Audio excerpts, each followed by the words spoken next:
it's Tara, and today I want to talk about the fear or the guilt surrounding eating more fat in your diet. Within the 80-10-10 raw food lifestyle community, there's obviously a lot of emphasis put on eating high amounts of carbohydrates in the diet, and then also a lot of emphasis put on eating very low amounts of protein and low amounts of fat. And while I think it's a good thing to have this structure, to have something to go off of, a baseline to kind of judge the food you eat, I think so many of us, myself included in the past, get so attached to those numbers that when they're slightly skewed or whether we go above or below, we have all of this fear and all of this guilt surrounding the food that we eat.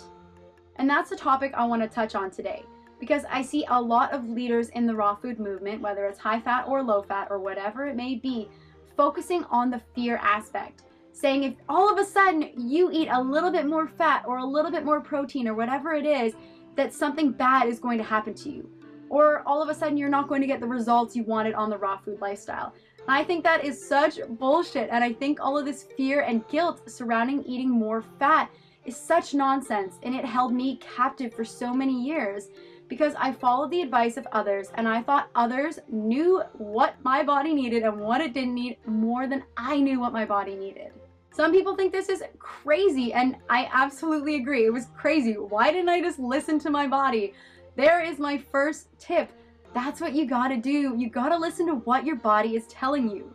Now, if you really think your body is telling you you need addictive foods like a Big Mac or chocolate, that's probably not the case, and that's not really what I'm talking about. I'm talking about more subtle cravings, like eating foods at different times of the day, like I do where I eat my salad at lunch now, or increasing your fat intake, or increasing your protein intake, or increasing your calorie intake, or likewise decreasing your calorie intake. How do you do that? Well, the first thing I think you need to do is be present when you're eating your food.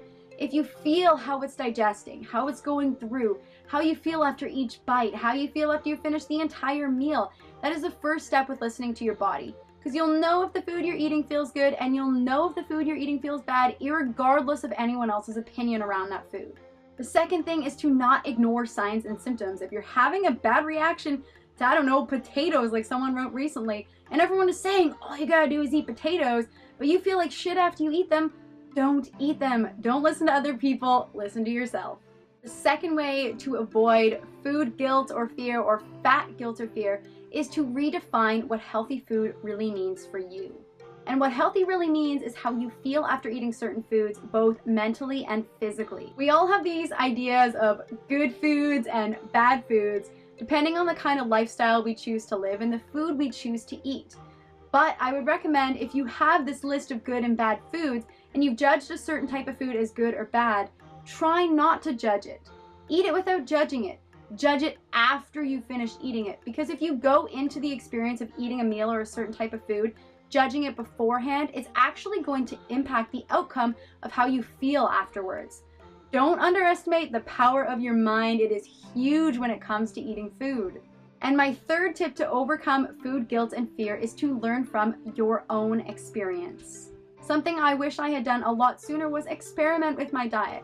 Because how can you ever know what raw foods work for you and what raw foods don't work for you unless you experiment and then learn from your own experience? Try to repeat the good experiences and don't repeat the bad experiences. It's a very simple concept. Now I want to know what your experiences have been around food guilt and fat guilt. What have you felt guilty about eating in the past that you know was a healthy food, and how did you overcome it?